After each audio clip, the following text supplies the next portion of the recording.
So I was a little bit unprofessional, a little bit overweight. Couple that with, working so hard, you're tired all the time. All you want to do is go to sleep, and then you miss your family, you miss your friends. I was in tears a few times in the first couple of months. I think I rang my dad at one stage and said that I was going to quit before the Christmas break at the end of my first pre-season.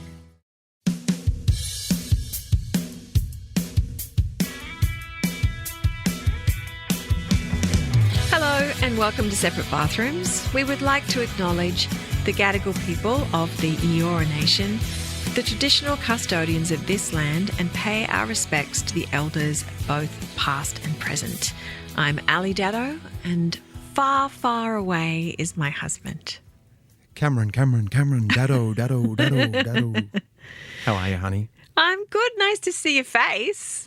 Well, I can't see you at the moment because you're not on the telly where I'm looking at you through my computer. Yeah, that's okay. I know. Well, you can hear my voice. That's all right. I can hear your voice, and that always sounds like a lovely tickle.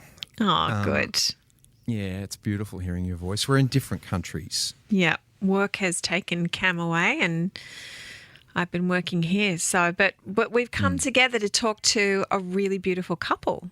We actually have our first AFL player and his wife with us. Haylea Cooney. Was drafted in the AFL's 2003 national draft as the number one pick. There's a lot of expectations that go with that, as you know, hon. Yeah, for sure. The Bulldogs got him, and he didn't disappoint the fans, growing in confidence each year. And in the space of 4 seasons, he rose to the top by winning the AFL's highest individual award, the Brownlow Medal. Mm-hmm.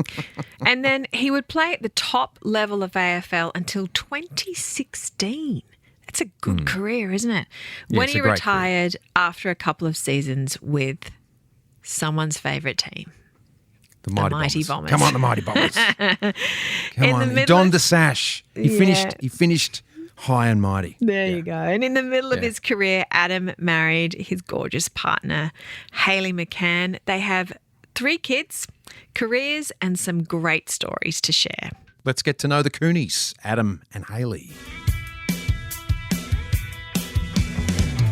Hey, welcome Adam and Haylea to the bathroom. How are you guys? We're good. Thank you for having us. So excited to be here. Oh, it's a pleasure. Where are you guys talking to us from? We're in our daughter's bedroom, actually, at the moment. You're in the daughter's bedroom? Yeah. We try to find the quietest place at the Cooney house, and unfortunately there's not many. So Evie's room. So we're in Batesford, just out of Geelong, in Evie's bedroom. Oh, you're down Geelong way? Yeah, yes. Ah. Great spot. Beautiful. It is. Great spot. It is. Yeah. We have family down that way. Nice. You'll have to come visit us if you're ever here. Yeah. Yeah, my folks are in Queenscliff. Oh, perfect. That's beautiful. Yeah. Love it. Beautiful spot. Really nice. That's cool. Well, listen, let's dive in. Let's just get to know you a bit. So how did you guys meet, and maybe what were your first impressions of each other? Well, there's a bit of conjecture, actually, as to the first time we actually met each other. Yeah, our stories just don't really match up. So. I'm claiming that we first met at Hayley's house. She had a house party when I was 16, and I wasn't invited to the party, but me and my brother gate crashed, and we came storming through the front door, and then Haylea dragged me out the front and then said, "Who are you?" And then we locked eyes, and it was love at first sight. He must be someone else. He must have met another Haylea, because I do not remember any of this. I actually remember meeting Adam for the first time at a friend of ours who passed away tragically, which was really sad. But at his wake, that's when I first remember seeing Adam. So, yeah, it's a bit of a confusing story, actually. So That's I don't know so who's right. interesting. And how old would you have put yourselves then, Haylea, that you reckon you met Adam? Well, I was 19 and Adam was 16. Okay. Yeah. Okay, gotcha. Wow. Okay, well, who knows who's right? I know. I'm right. I did my research on the great, wonderful Wikipedia. Yes. And it tells me that, Adam, you used a burger ring as a wedding ring. Well, and why didn't you use a cheesel? It's an infamous story now. That one actually came out on Brownlow night when I was doing my speech. Somehow, I think it was Stephen Quartermain who was hosting the Brownlow. he must have got wind that I had asked for Hayley's hand with a burger ring. So I was only young. I was young and I was very immature at that stage. I think I was 21. 21, yeah. I was 21 when we got engaged, and we were sitting on the bed and we'd been talking about getting married for a while. No, I had. You hadn't. Hayley had been discussing it for a little while, and I sort of thought, well, I didn't want to make and I've said this a few times, I didn't want to make the mistake of getting her a ring that she didn't like, and I know she enjoys burger rings. So I basically just went to the kitchen, came back into the bedroom, threw it at her and said, oh, how about it then, Dale? That's about as romantic as it gets. Yeah, true story. Have you ever tried to redo that moment again and like doing it with a little bit more pizzazz or romance? I think you deserve that, Hayley. I was such a failure as a no. as a child. Well, I still think about myself as a child then. I was just too young to know any better. Yeah, we were pretty young. Yeah, that is young. I a lot of people know this story, but when Cam asked me, he asked me in this really odd way. He said, well, it was like, what did you say? And you're like, oh, well, should we get married then? Maybe we should get married. Maybe we should get married then. And I was like, are you asking me? And he goes, I think. And I said, can you ask me properly? Did you have a ring, Cam? No, mate. Not I was the even same as you. Burger ring, cheesel, nothing. Yeah, no, the cheesels would have gotten, burger rings would have gotten wet, and you know, it's kind of like eating Doritos. They sort of smell on your fingers anyway. So we've still got the burger ring, actually. Yeah, we do have. You do? Did you frame it? Did you put it in a little clear frame or something? It's in a little box, and it sat there for about 8 years untouched. And then one day, 3-year-old Evie went in and found the burger ring and tried to bite the burger ring. So it's got a chunk out of it now, but it's really gross because it really still looks like a burger ring. So, and that was 17 years ago. So what do they put in those burger rings? Crazy. Modern day preservatives. Yeah, who cares? They're delicious. Hayley, what was it about Adam that you knew he was the one? Sounds really corny, but I looked at him the first time I ever met him and I just loved him. The minute I just laid eyes on him, and I remember it was like a movie. I was like, who is that? It was bizarre. And I don't know, I didn't even know him, but I just thought I want to get to know him. And when I was 19 at the time, Adam was 16, but I just want people to know that he wasn't like a stringy little 16-year-old. Like, he was like a man child. Like when we're talking to our children now, because we've got a 16-year-old son, and they sort of look at us like, oh, Dad was, Jaxie's age. And I'm like, but he's nothing like Jaxie. He was big and muscly and, She should be in jail, really. That's Ali. not true. Wait, this is true. This is true. Controversial. I think we went out for Adam's 17th birthday. We went out for a date at Pizza Hut, all you can eat, which was very romantic at the time. I think that was our first date, but there was about 30 people. Yeah. There. The cheesy crust. Yeah, and for you, Adam, you're dating this older woman. You must have been like the talk of the town. What did you know also that this was someone you wanted to spend the rest of your life with? I think we were always really close from the moment we met. We were actually friends for a few years before we officially got together. So from sort of 16 to about 19, we were probably the bestest of friends. We used to hang out every day. I used to go around to her house just about every day after school, and she would feed me. And I think the thing was I had a 1-year-old when I met Adam, so obviously super controversial at the time being a 16-year-old, and now I have a 16-year-old boy. I'm sort of like realizing how Adam's parents would have felt. But at the time, I was just like, well, buy one, get one free. But I think it's huge. I think looking back, I probably need to give my in-laws a massive cuddle and say, I'm so sorry. Like, they probably hated me, but I was really secure in knowing, that I really liked Adam and and I still think it was buy one, get one free. He got me and he got Ash too. So yeah, totally. Yeah, but now I have a 16-year-old. I look at it a lot differently, I think, don't we?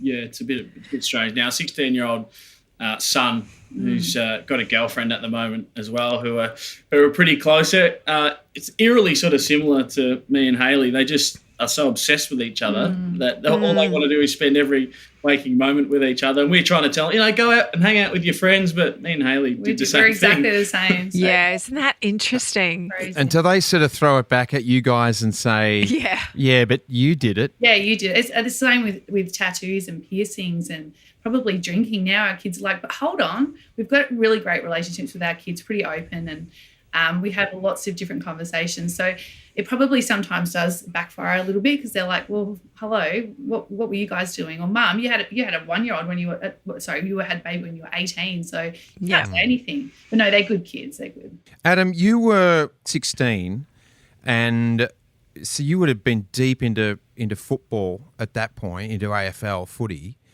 How old were you when you got drafted? So I was 18. The draft was I think it might have been in November, and I turned 18 in the September. So 18 and a couple of months. And I had an inkling, I had a fair idea that I was going to get drafted to the Western Bulldogs and have to move over to Victoria probably about 6 or 8 months before the draft. So I had a little bit of time to get my head around moving away from, family and friends and leaving everyone behind to go and play footy. So, but you can't really prepare yourself for something like that. And I was really close with, I had a really close group of friends. As Hayley mentioned, we lost a couple of friends that were in my football team the year prior to that. So we're all really close, and it was really hard to leave them and go to Melbourne and leave family for that reason. So it took me a little while to settle into Melbourne life. Straight into the cauldron of AF and that spotlight where it's cuckoo. Yeah, and being the number one draft pick as well, there was lots of media attention around that. And Adam was so homesick. Like, he used to call me every night and he'd be in tears sometimes, just almost wanting to come home, like ready to give it up. I would say, it was pretty. Yeah, the intensity must have been huge because you're still only, you're 18. You're a little baby still. Yeah, that's so young. I mean, look back on it now, and very immature. I wasn't professional enough to withstand, I suppose, the rigours of AFL training at that stage. I was a little bit overweight. Probably didn't train hard enough a bit leading in, even though I knew I was going to get drafted. So I was a little bit unprofessional, a little bit overweight, and then couple that with, working so hard, you're tired all the time. All you want to do is go to sleep, and then you miss your family, you miss your friends. I was in tears a few times in the first couple of months. I think I rang my dad at one stage and said that I was going to quit before the Christmas break of the end of my first pre-season, and he just got rid of me. So he was pretty keen on not having me back in the house. So really? He was pretty keen for me to stay over there in Melbourne, I think. Once I got into playing, so I came back after Christmas, obviously, and did some more training, and then I was lucky enough to get picked for the first game in my first year. And once I played, 10 or 11 games in my first year, I sort of started to feel a little bit more at home and started to make some friends. And you get a bit more respect too once you start playing AFL football. So once I settled in and started playing games, I felt a little bit more at home. But it wasn't until Hayley moved over. I think it was about. I was going to ask, when did you move? It was about 2. I think I was at the end of my second year was when Hayley moved over. So even that was tough, like flying her and Ash over on most weekends and not having them there during the week was pretty hard for the first couple of years. Yeah. How was that for you then, Hayley, when you moved, you and your little one, to Melbourne? Because you've left everyone behind and now you're the girlfriend of the hot footy player. Yeah, sexy footy player.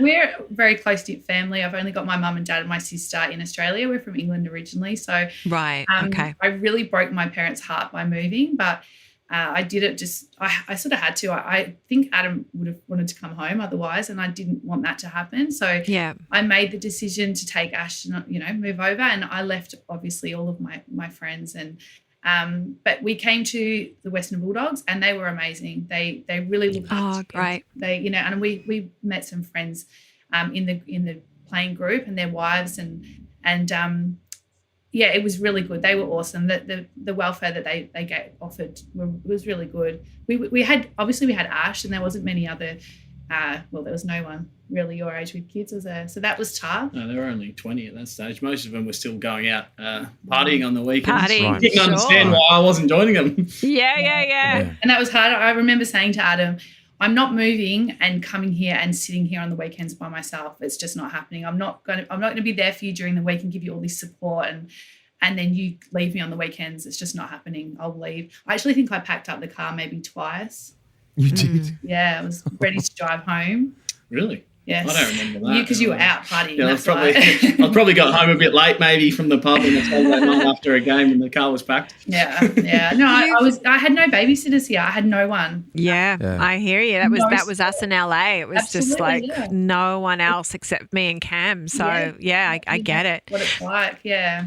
Adam, you've spoken really openly and beautifully about, meeting Haylea and of course beautiful Ash and basically becoming a dad at, because you were immediately in the dad role, when you were with Haylea. Yeah. How was that for you? I mean, what was that like for you? Well, at the time, I didn't really think it was a big deal. I didn't think much of it. As Haylea said, it was a package deal, and I always knew that. But I guess when they moved over, I had a lot of my friends and a lot of advice coming. Do you think you're ready for this? You're only what young. Are you doing? You're really? only young yourself. Yeah, most people did say, "What crazy. the hell are you doing?" Yeah. You're Yeah, mad. right. But I didn't ever really think that it was a massive responsibility. And Ash has a few challenges as well. And I sort of, when Haylea moved over, I worked with her on a number of things, and that sort of kept me busy, and we grew a bond from that. So and I look back on it now, and it was actually it was huge. It was probably a pretty big deal, huge. but I just didn't think of it at the time. Yeah, like I said, now we have a 16-year-old. I think if he came home and was like, "Hey, I've met this girl. She's got a kid," I'd be like, "What?" But we just took it. We were just like, "Well, yeah, what's the big deal?" Sort of thing. Like, yeah, sure. It's just gonna happen. Love does that, doesn't it? When you're that much in love, it's like we'll figure everything else out because we're together. We did that, didn't we? We sort of just went, let's take it on. We're just going to make it happen. We knew that it was going to work. So, and we have people now that say, wow, like we didn't think it was going to last, or and here we are now. I think this year we've been married for 16 years, and it feels like yesterday. It feels like forever ago, but it feels like yesterday. Yeah, yeah. Beautiful. I can relate to that. Yeah.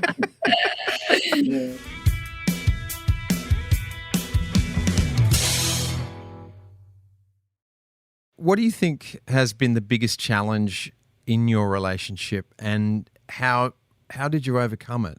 Do you know what?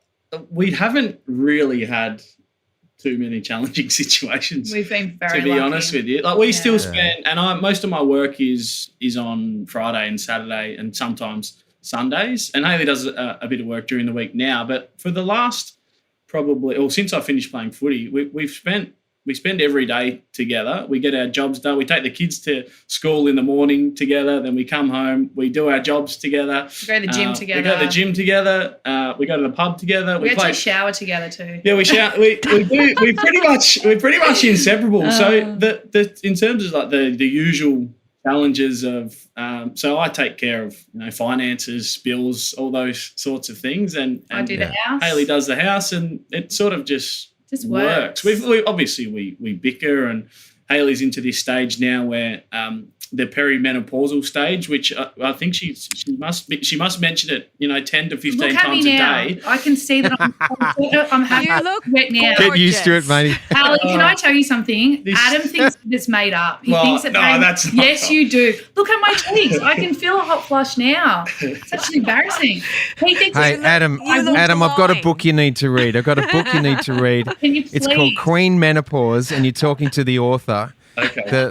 The pretty lady in front of the pink sign. She's written a book, and there's a chapter in there for us fellas. And, awesome. and it's really helpful. I have noticed recently in the last couple of months that she's getting just a little bit irritated by really minor things.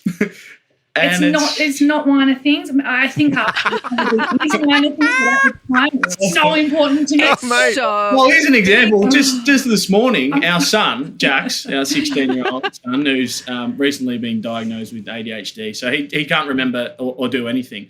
So he leaves his towel on the floor every single morning, which most teenage boys do. Morning. But there was water on the bathroom floor this morning.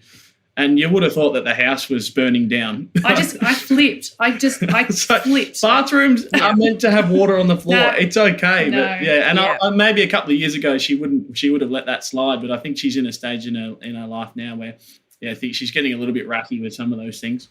It's because it's the 25,000th time that the water has been on the floor. Thank you, Ali. Oh That's what it is. If it was the first time, she'd be fine. But it's after the 25. There's also Ash, Jax, Evie, plus Adam that I'm telling these things every day that they're not doing, and it just builds and builds. Absolutely. It builds, and it may not get any better for a little while. That's I've got to buck down for a few years, I think.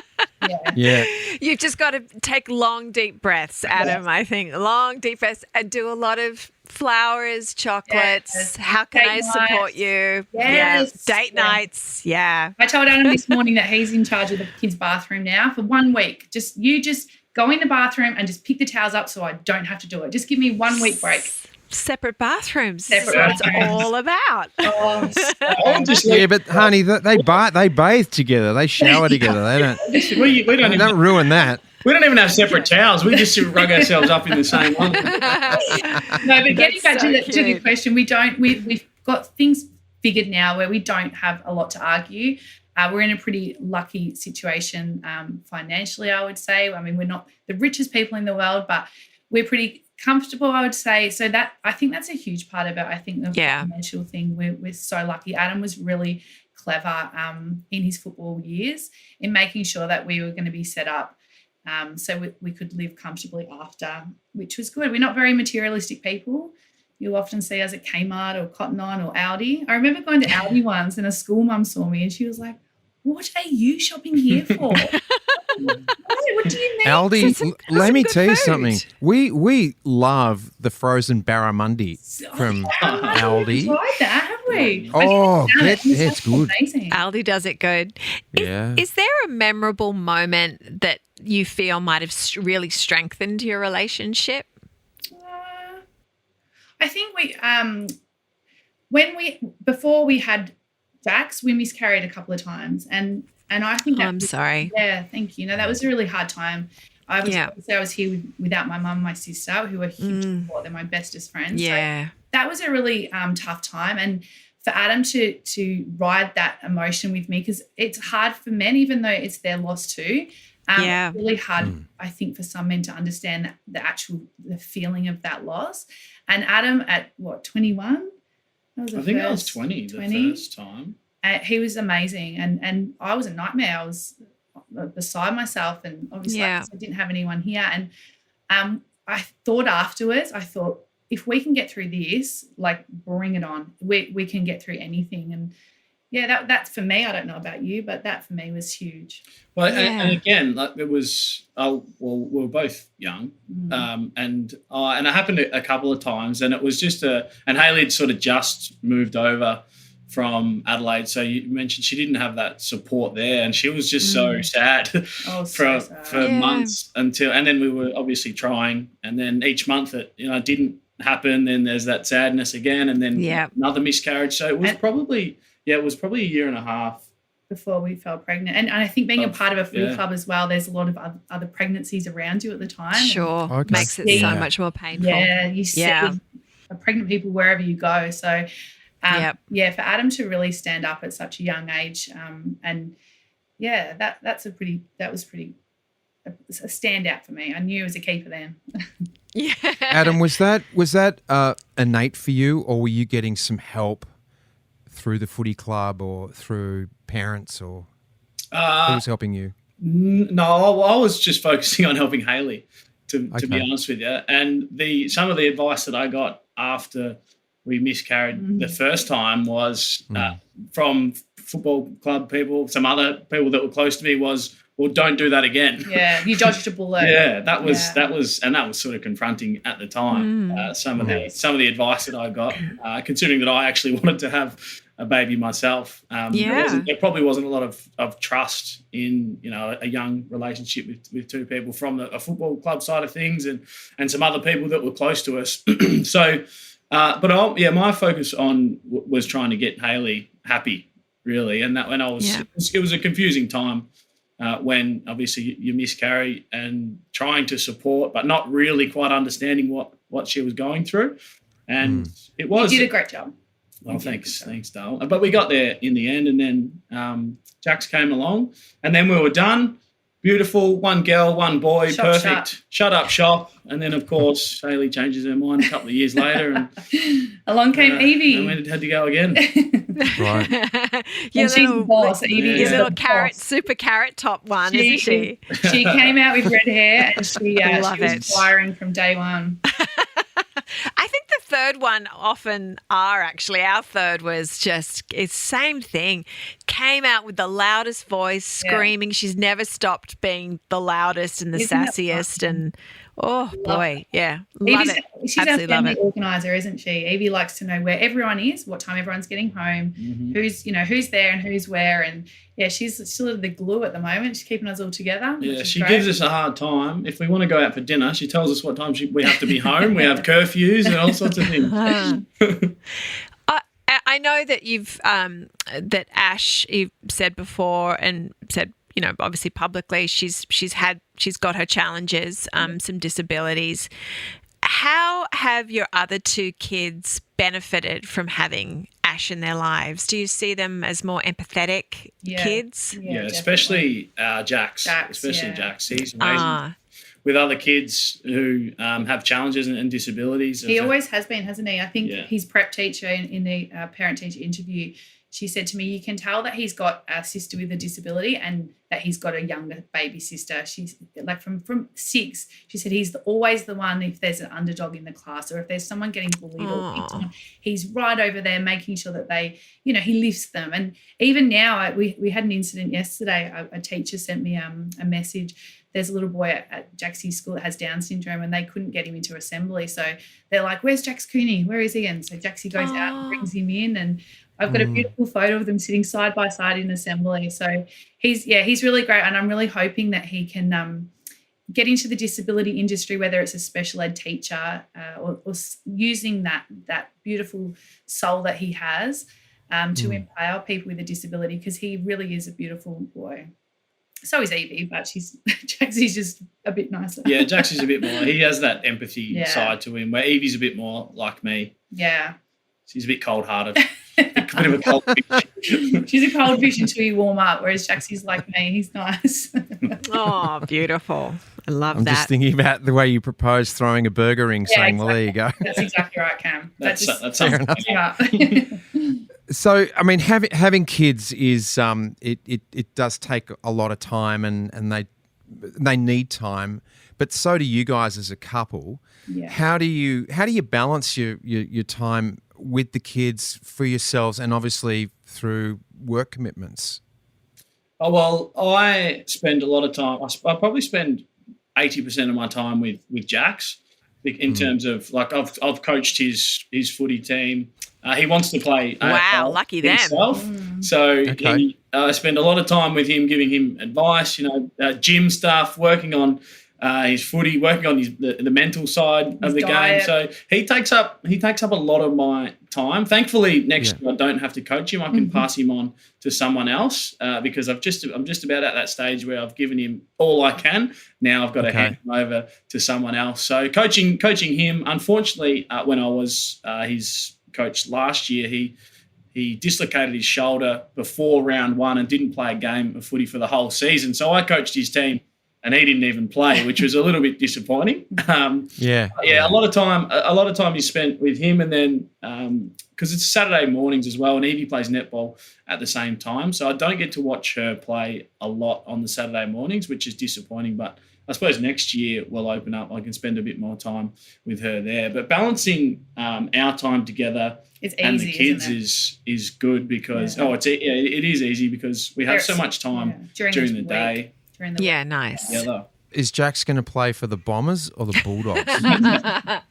Well, he's a father-son academy to the Western Bulldogs, so I actually qualify. You have to play 100 games for a club to qualify as a father-son. So he qualifies to that. I didn't play, thankfully. Depending which way you want to look at it, I didn't play enough games for the Bombers, unfortunately. So he's been in the Bulldogs academy, which is great. They get all sort of father-son picks in potentially 4 or 5 years before they actually get drafted, and they sort of start to coach them and do some academy stuff, training and school holidays and things with them. So he's been in the academy there for a number of years now, and he loves his footy. I think he's just about got me covered now in terms of height. So he's grown a bit over the last couple of years, which is really sad that he's taller than me now. But he's got a bit of potential. He's athletic, but he's got a lot of hard work to do if he thinks that he's going to play AFL.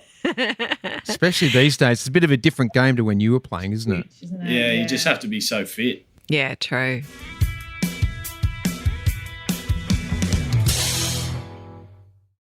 Is there any lessons that you learned from playing AFL that you now apply to your just everyday life? Well, I try and pass those lessons on to Jax at the moment. More, nutrition, learning about nutrition, diet, what you have to put into your body to get yourself healthy and fit and strong, and protein and all that sort of stuff.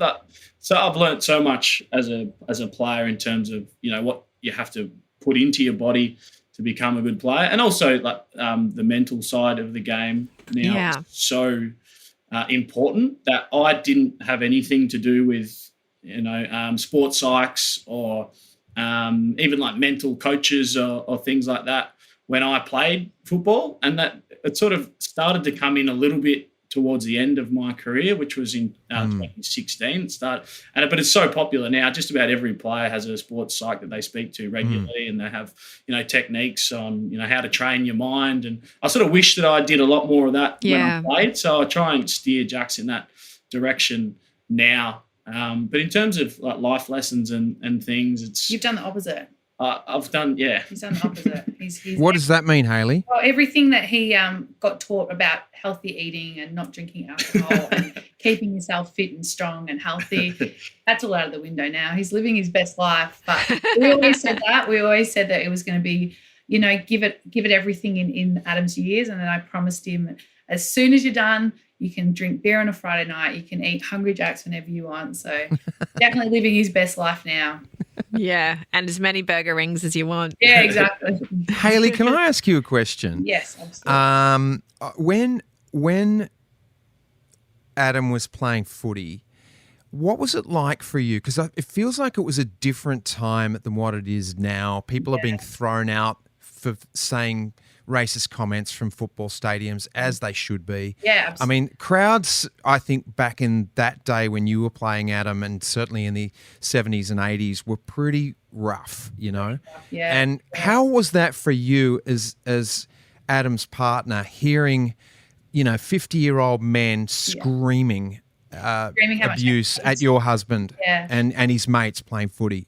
I would many times have the girls dragging me back because I'm like, excuse me, what did you just say? Yeah. Especially having the kids next to me. You're like, come on, these people, their families are here. Like, this is it's my 5-year-old son hearing that his dad's the biggest, beep, beep, beep ever, and, Cooney, beep, beep, like just huge abuse. And it doesn't happen so much now. I'm still lucky enough to go to games.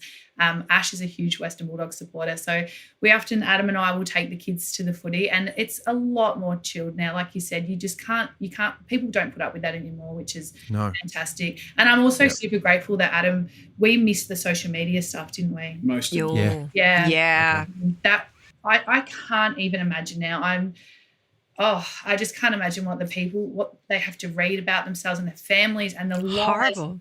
It's shocking. I after every game, I think I had Twitter at the sort of back end of my career, and if you had a game, you wouldn't check your social media for 48, 72 hours after it, and you get abused sort of weekly, no matter win, lose or draw. But I just can't imagine now with TikTok, Instagram, Twitter, Yep. Facebook, Even AI, all all this these stuff. sites that Yeah. where players would check their social media after a game. And even if you might have had a great game, but you might have had 29 disposals and someone has had a multi-bet for you to get 30 plus, and they'll hurl abuse at you and death threats, and players get all sorts of abuse these days. So I'm glad that I sort of missed out on those times. And even younger years, my first year was 2004.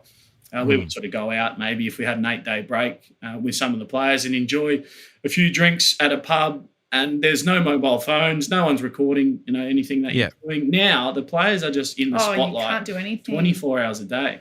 Yeah. I think I was I was a bit of a psycho when phones and cameras on phones. And I'm not.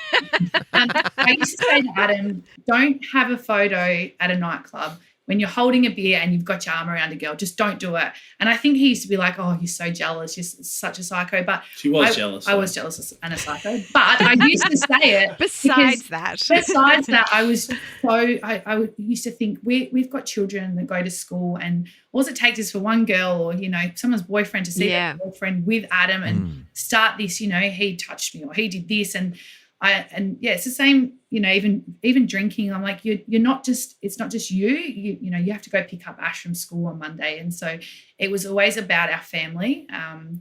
So I wasn't that much of a psycho. I was clever. Yes, you were thinking ahead. You were a bigger picture. Yeah. That's you. That's you. Haylea, tell us a bit about, I'm not sure, are you still working in the disability industry? I am, yes. Best job in the world. I love it. Yeah, so you obviously, was that inspired by Ash, or you this is where you wanted to go? Yeah, okay. I worked as an education support officer in a school for a few years, and I really enjoyed that, but there was so many rules, and this is how we do it, and this is how we've always done it, and I knew that it could be better, but I wasn't in a position as an ESO to make this call. So I left, too much politics and too many rules. And then Ash, I think at about the same time, Ash was 18, so she had finished school, and so she had these support workers that were coming into her life, and she was just blossoming. She was going out and getting a tattoo or coming home with her nose pierced or going to these music concerts. And I thought, oh my gosh, these people are just empowering her. And that's what I want to do. And I have patience when I'm not perimenopausal, but I usually and when it's not your family, it's much easier. He actually wanted to mention that in the questionnaire that we did for you guys. He said one of your worst traits, Haylea, is that you're nice to everyone else but your family. I was like, you can't write that. But no, I do have patience, and I just love my job. I work with 3 different participants. I work Wednesday, Thursday, and Friday.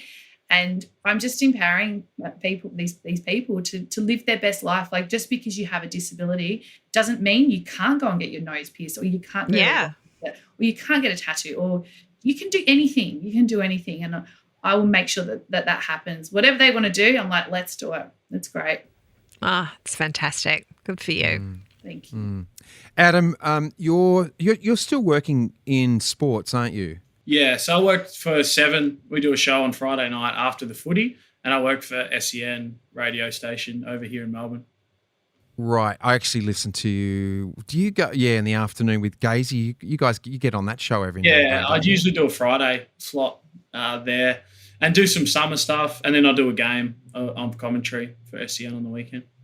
Yeah. Now, okay, so as we acknowledge, the game has changed. What was your approach to managing the mental side of the game? Like you said, you didn't have doctors and psychs working with you at the time. So, how were you dealing with performance anxiety and scrutiny of the media? Yeah, I wasn't a worrier. I wasn't one to overthink a game coming in, and I was great at switching off. Can I just interrupt as well? I think as well, having kids young, Adam would walk out of the change rooms and straight away it was not about football anymore. It was about being dads. The kids didn't care whether they won, lose, draw. So I think that kept you really grounded. Yeah, so and I was always, and you there's no bigger critic than yourself when you're an athlete. So if I would have a poor game, I would be really sort of angry and down. But it's not once you walk out. Well, it's not the kid's fault, and it's not Hayley's fault that you've had a bad game. So there's no point in being grumpy or going home and being down for 2 days about it. Deal with that yourself. The kids don't really, at that age, didn't really care if you had one disposal or kicked. That's right. They were just happy to see you after the game. That's beautiful. They used to have to go home in separate cars from their partners. Yeah, there was a few of my teammates that would sleep in separate beds. You can talk about separate bathrooms. They would sleep in separate bedrooms a night before a game, and then if they had a bad game, they'd be grumpy for 2 or 3 days at home, and I just didn't want to be like that. I mean, you deal with it yourself, and then once you get to the football club, watch your video, have your meeting with your coaches, and then they can tell you what you've done wrong and what you need to work on, and then get rid of it from there. But I was really good at switching off when it wasn't football time. So as soon as I left the football club after training or after a game, then I just wouldn't think about it anymore. I had other things to deal with in my life rather than sit there and stew on football all the time. What a great approach. It's fantastic. It doesn't work for some though. So some people and some of my teammates, if they had the same attitude as me, they wouldn't have lasted 2 or 3 years. Some people have to be like all encompassing 24/7. Have to live their life 24/7 to get the best out of themselves, and I was the complete opposite. If I did that, I would have been burnt out and retired by the time I was 20, I think. Right. We do something called the 2-minute shower. So we'll ask both of you the same questions. So we're conserving water, so just keep your answers as short as possible. Okay. Do you want to ask the first one, hun? Yeah, I'm just going to dive in with this one. Yep. Who's got the best tattoos?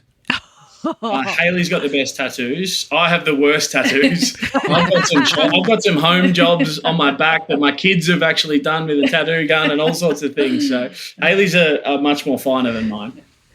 Yeah, they both agree on that one. They do. Is there one experience with each other you would love to relive? The proposal. I do in my head, Ali. I love these. It was perfect the way it was. They're reliving it in Mark II in a better way. Yeah. Yeah, I know. We every time we go on a holiday with just the two of us, I think we want to relive that as soon as we get home straight away. Yes. Yeah. All right. What the world needs now is more Hayleys. Oh, babe, that's nice. Beautiful. I think she mentioned that the disability stuff. She has an amazing heart and wants to help every single person that she bumps into, and takes a lot on, more than what she should. Which you get cross with me about that. Yeah, she just tries to do too much. But if the world had more Hayleys, we'd be a much better place. That's nice. Oh, that's gorgeous. That's nice. What say you, Hayley? What does the world need now? The world needs a bit of love and peace, I think. So maybe they do need more me. There you go. Too horn there. Is there a favourite weird habit that you love about each other? I think our favourite weird habit is that we love playing the pokies together.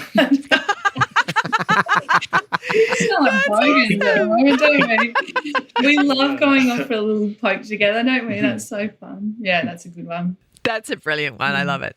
All right, last question. One word to describe each other. Perimenopausal. Annoying. No, when we love each other, I would describe Adam as my soulmate, and that's so corny, and I feel like I just want to slap myself, but it's true. My best friend. That's yeah. Well, I'll describe myself as lucky. And how would I describe you? 2 words: too caring. Wow. We've had a lot of couples that we've spoken to over the years, and your story to me, like that's the whole thing that was coming through was soulmate. And I'm with you, it's like it's such a cliche. He's my soulmate. I know, yeah. But the way you've been together and still clearly in love, and everything's you've just handled this world of, professional sports and Ash and your other 2 kids, and you two have got something really special. That's so nice. Thank you. Yeah. It's lovely. Thank you. Told you. Right. We love each other. and love her through that perimenopause. I Yes, tell you. please. Yeah. Thanks for your time. No worries worries. at all. Thank you for having us. That was an excellent chat, honey. They were just so lovely. I know we say that with so many of our guests, but boy, to have met that young and to have to still be sort of kind of gooey-eyed over each other, that really is amazing. I think that's beautiful. I have to ask you, were you slightly fanboying a little bit over Adam? Like, really? I know. Oh, look, you I love could your have. AFL. No, and no, he's a not so much. Brownlow medalist. I know. He's a serious. He was a serious player. Yeah. And look, we could have gone way I know deeper you could have. I know. into the psychology of football and Yeah. I mean professional sports, but we're a relationship show, and when I do my man podcast, I'll get him back on. There you go. Have a great chat. I found them. The word that I was going to say was refreshing. You know, like he said, I didn't worry about stuff. And what's that quote? Worry pulls tomorrow's clouds over today. It just seems like it was just such an ease about them. Yes. I was like, just don't sweat the small stuff. Yes, Let's just, absolutely. why are we here? What's the big picture? And I loved that. I loved that. No, it was really, really beautiful.